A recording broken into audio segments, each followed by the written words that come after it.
NT Ramarao నటించిన నిప్పు లాంటి మనిషి ఈ సినిమా గురించి మనం చెప్పుకుందాం. అయితే ఈ నిప్పు లాంటి మనిషి ఎందుకు చెప్పాలి, ఈ తరంలో ఎందుకు చెప్పాలి అంటే 1974 సంవత్సరం అక్టోబర్ 25వ తారీఖున నిప్పు లాంటి మనిషి రిలీజ్ అయింది. అప్పటికి ఎన్టీ రామారావు చలనచిత్ర జీవితంలో అడుగుపెట్టి 25 సంవత్సరాలు పూర్తయింది. ఈ సినిమా రిలీజ్ అయ్యి ఇప్పటికీ 50 సంవత్సరాలు పూర్తయింది. అంటే మొత్తం ఎన్టీఆర్ చలనచిత్ర జీవితం కనుక చూసుకుంటే 75 సంవత్సరాల వసంతంలో ఒక కలికితురాయి నిప్పులాంటి మనిషి. అయితే నిప్పులాంటి మనిషి ఇది 1974 సంవత్సరం వచ్చేటప్పటికి ఎన్టీ రామారావు చలనచిత్ర జీవితం అంత సాఫీగా జరగటల్లా 1973 నుంచి కూడా ఒడిదుడుకుగానే ఉంది. దేవుడు చేసిన మనుషులు ఈ సినిమా కృష్ణతో తీసినప్పుడు కృష్ణ రామారావు మధ్యటువంటి పొరపత్యాలు ఆ తర్వాత కాలంలో పద్మనాభ బ్యానర్ మీద సినిమా తీయలేదు. అలాగే ఈ సినిమా క్రియేట్ మొత్తం ఎన్టీ రామారావుకి రాలా, కృష్ణకు కూడా వచ్చింది. ఆ తర్వాత కాలంలో కనుక చూసినట్టయితే ఎన్టీ రామారావు ఒక హిట్ కనుక ఇస్తే 4 ఫ్లాపులు అనేటువంటి పరిస్థితి వచ్చింది. 1970s కనుక చూసుకుంటే తెలుగు చలనచిత్ర పరిశ్రమలో కలర్ మూవీస్ రావడం మొదలుపెట్టాయి. బ్లాక్ అండ్ వైట్ క్రమక్రమంగా తగ్గుతూ వచ్చాయి.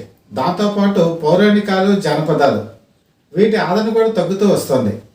అయితే ఎన్టీ రామారావు ప్రధానమైన బేస్ ఏంటంటే జానపదాలు, పౌరాణికాలు. అప్పటికి ఆయన వయసు 52 సంవత్సరాలు కూడా వచ్చింది. ఎన్టీ రామారావుకి ధీటుగా కృష్ణ, శోభన్ బాబు ఇలాంటి యంగ్స్టర్స్ వచ్చేసారు. అయితే అప్పటికి చాలామంది డౌట్ వచ్చింది ఏంటంటే అసలు ఎన్టీ రామారావు కలర్ సినిమాలకి పనికొస్తారా, ఈయన వయసు మళ్ళిన పాత్రలు చేయాల్సి వస్తుందా, అసలు హీరోగా నిలదొక్కగలుగుతారా అనే డౌట్స్ కూడా చలనచిత్ర పరిశ్రమలోకి వచ్చేసాయి.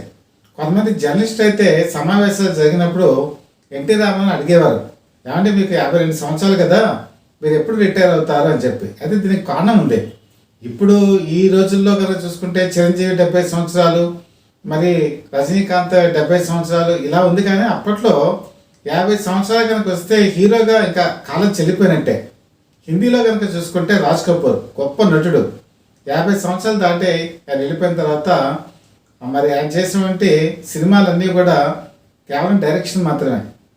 మేరా నామ్ జోకర్ తర్వాత మరి ఆయన నటించలేదు హీరోగా.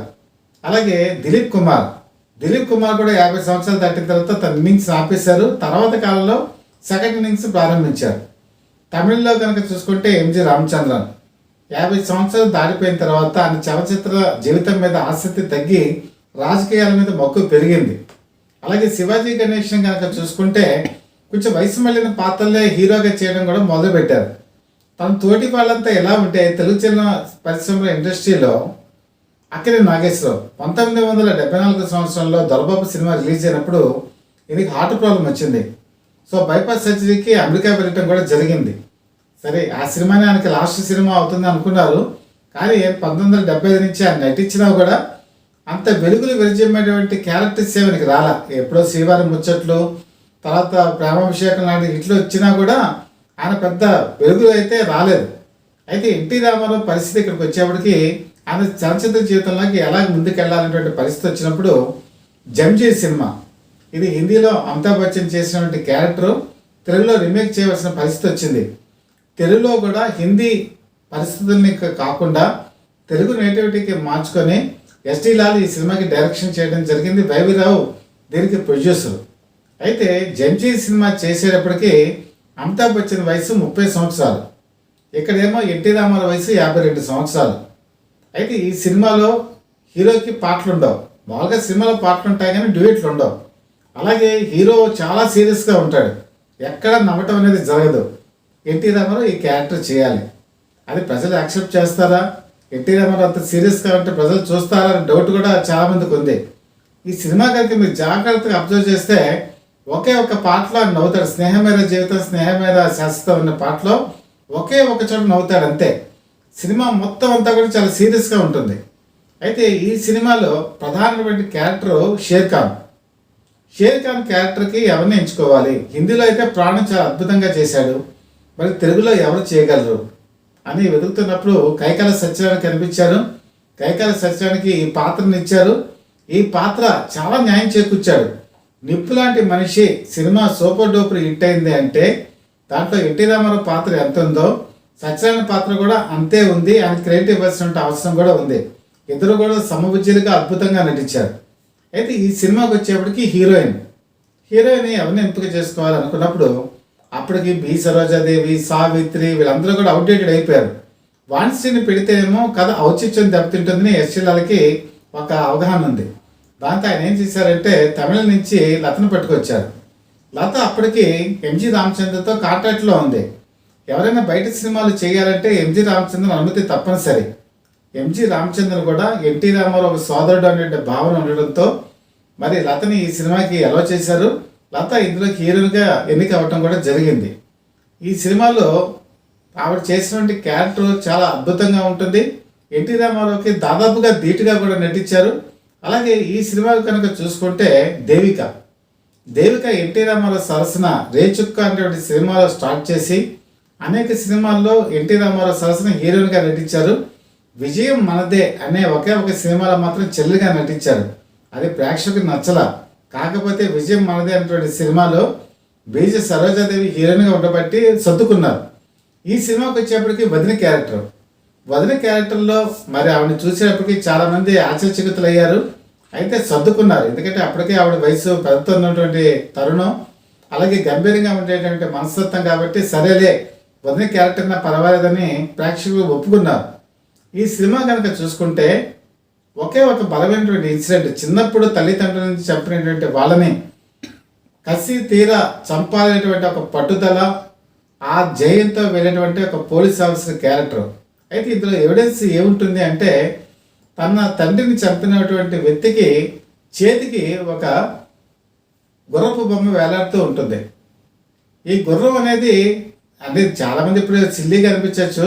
ఇది సలీం జావేద్ రాసినటువంటి స్టోరీ. తెలుగులో వచ్చేప్పటికి గుర్రం పెట్టుకుని ఉన్న వాళ్ళు చాలామంది ఉంటారు చేతి కట్టుకొని. అయితే అది ఎంతవరకు రీజన్ మనం ఆలోచించకుండా కనుక చూసుకుంటే తన తండ్రి చంపిన వాళ్ళని వెతుకుతూ ఉంటాడు, పగతో రగిలిపోతుంటాడు, కసితో జ్వాలగా ఉంటుంది అతని మనసు. అయితే అతను రీజనింగ్ కూడా పెట్టారు. లాస్ట్లో కనుక మన క్లైమాక్స్లో చూస్తే అతని విలనిజం, అంతకుముందు చేసినటువంటి అకృత్యాలు వీటన్నిటిని బేస్ చేసుకుని హీరో అతని మీద పగ తెచ్చుకుంటాడు. హీరో కనుక చూసుకుంటే ఇందులో మీకు జడ్జి సినిమాలో చూసుకుంటే విలన్గా రంజిత్, అద్భుతమైన నటన.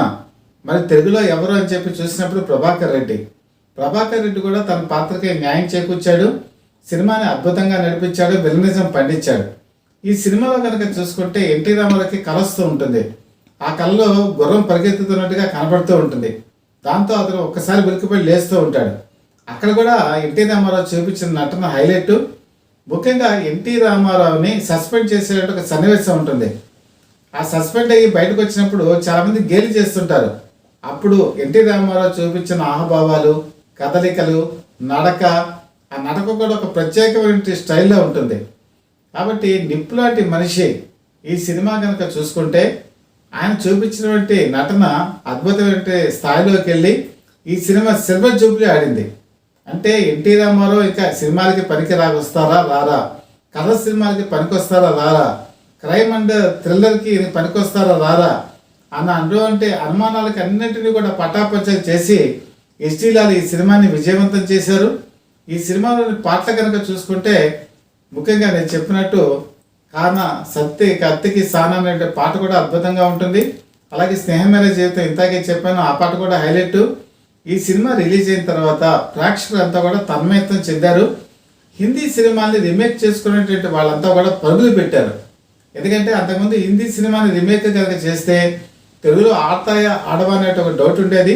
కానీ ఈ సినిమా హిట్ అయిన తర్వాత దీవార్ లాంటి సినిమాని కూడా రీమేక్ చేసి మగాడి పేరు మీద ఎన్టీ రామారావు తీయడం జరిగింది. దీనికి కూడా ఎస్టీలాల్ డైరెక్షన్ చేశారు. ఎన్టీ రామారావు కెరీర్ 1977 నుంచి అద్భుతమైన స్థాయికి వెళ్ళిపోయింది. ఆయన 82 వరకు రిటైర్ అయ్యేంత వరకు కూడా అద్భుతమైన సినిమాలతో రాణించుకుంటూ వచ్చారు. ఇందులో కీలక పాత్ర వహించింది నిప్పులాంటి మనిషి డైరెక్టర్ అయినటువంటి ఎస్టీ లాల్ డైరెక్ట్ చేసినటువంటి మరి ఈ సినిమా హిట్ అయింది. తర్వాత మగాడి సినిమా హిట్ అయింది, రాజపుత్ర రహస్యం హిట్ అయింది. అలాగే ఎస్టీ లాల్ అనేక సినిమాలకి దర్శకత్వం వహించినా కూడా ఎన్టీ రామారావు గాడి తప్పినటువంటి స్టేజ్లో తన పట్టాలకు ఎక్కించి అద్భుతమైనటువంటి రీతిలో తీసుకెళ్ళి ఆయన విజయ పదాలను నిలబెట్టారు.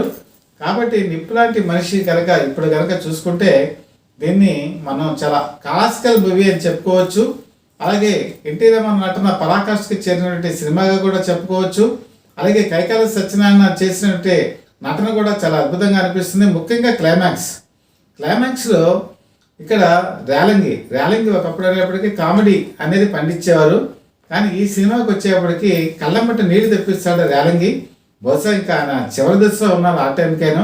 ఆ తర్వాత కాలంలో పెద్ద సినిమాలు లేక ఆయన మరణించడం కూడా జరిగింది. అలాగే ప్రతి ఒక్కరు రాజబాబు కూడా నటన చాలా అద్భుతమైన నటన ఇందులో చూపిస్తారు. కాబట్టి ఎప్పటికీ చూడేసేటువంటి సినిమా నిప్పులాంటి మనిషి.